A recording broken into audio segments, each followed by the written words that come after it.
Earlier this morning, the Senate voted to advance the Ryan-Murray budget agreement that passed the House last week. The legislation has been a topic of much discussion over the past several days, and there are sincere arguments on both sides. While I appreciate the challenges that House and Senate negotiators faced in crafting these budgetary guidelines, I voted against this legislation because, in my view, Congress should continue to adhere to the fiscal restraints that both parties agreed to under the Budget Control Act. I was the principal Republican negotiator of that agreement. I've been particularly invested in its success and was very proud of it. As a result of the Budget Control Act, government spending has declined for 2 years in a row, for the first time since the Korean War. This was hard-won progress on the road to getting our nation's fiscal house in order. As I said, I fully appreciate the constraints that Chairman Ryan and Chairman Murray faced in their negotiations, and there are clearly some good things to be said about their agreement. But in my view, we should not go back on the commitment we made under the BCA. Nonetheless, this has been a very important public debate.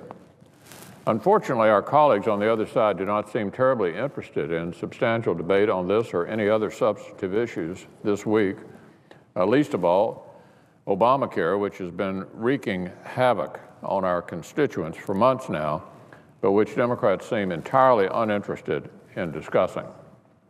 Instead, for much of this week, the Democrat-run Senate has decided to devote its attention to pushing through nominations. They'd rather do that than spending time they want to spend time seating political appointees at places like the Department of Interior, positions that, while they may be important, are certainly not in any way emergencies that need to be attended to right this second. Meanwhile, out in the real world, millions of Americans will continue to suffer under a law they told Washington not to pass in the first place, a law that Washington Democrats still stubbornly refuse to change in any meaningful way. Our colleagues on the other side seem to think they have no responsibility to do anything about the impact of Obamacare since the White House issued a press release declaring partial victory in fixing the website. That's their whole approach to this rolling disaster. Let the White House dodge and deflect on any problem that arises until people forget about the last one. Point the finger at some bureaucrat or some web technician and basically do nothing. Well, we're now nearly 3 months into this national calamity. And what have Democrats done about the national calamity? Well, they've issued a lot of talking points and some half-hearted apologies. They've mouthed nostrums about private sector velocity. They've waived laws for fear of the political impact of leaving them in place. And there's hardly been any accountability for the massive consequences faced by American consumers as a result of this failed law. In other words, they haven't done much of anything. They've treated this whole thing like a public relations problem to get past, rather than a real-life problem for middle-class Americans to be solved. They're engaged in daily battle aimed at one overriding goal: protect the law. And yet, nearly every day, we hear more about its painful impact. Since the October rollout, millions of Americans have lost their insurance plans. More than 280,000 have lost coverage in Kentucky alone. And so many are feeling the squeeze of this law. Folks like Lana Lynch, a mom from Brandenburg, Kentucky, who told me the annual out-of-pocket expenses for her family rose from $1,500 to $7,000 under Obamacare. And folks like Barrett Simpson from Sweden, Kentucky. Barrett had a health plan he liked and wanted to keep, a $540 a month policy that was, in his words, perfect for his family. The folks responsible for Obamacare apparently thought they knew better than he did about the needs of his family, so he lost it.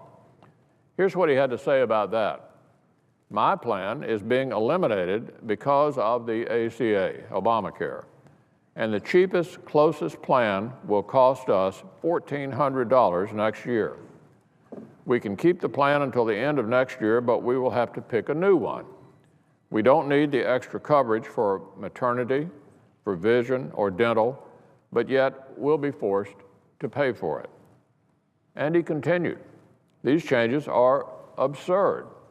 Most people in this country who were content with what they had are now paying for what Obama is trying to do for a very few. Barrett closed his letter by asking me to work to repeal Obamacare. Well, Barrett and Lana should know this. In fact, every Kentuckian should know this. Every American should know this. The members on my side of the aisle hear you loud and clear. We're not going to give up this fight, no matter how much the other side tries to distract the country's attention. We won't be fooled, and we know you won't be either. Look, the folks each of us were sent here to represent, not the government, should be the ones choosing plans that make more sense for their families. And when our colleagues on the other side go around referring to insurance being lost as, quote, junk, end quote, that's just beyond offensive to the people we represent. There's a lot of ivory tower thinking that goes on in this city, way, way too much of it. It's time for our Washington Democratic friends to finally climb out of the ivory tower and see the reality of their ideas in action, to witness the failure of their policies firsthand.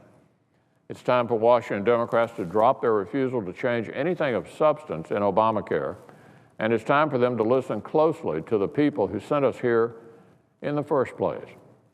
And here's what so many Americans are saying. Here's what they're saying, that they want Democrats to start working with Republicans to improve our nation's healthcare system in a positive way, to help us implement real, patient-centered, common-sense reforms that can actually lower costs and improve the quality of care. Because we were sent here to solve problems, not to make them worse, as Obamacare does. So let's erase that mistake. Let's get rid of it and start over with real reform. Working together, we can do it.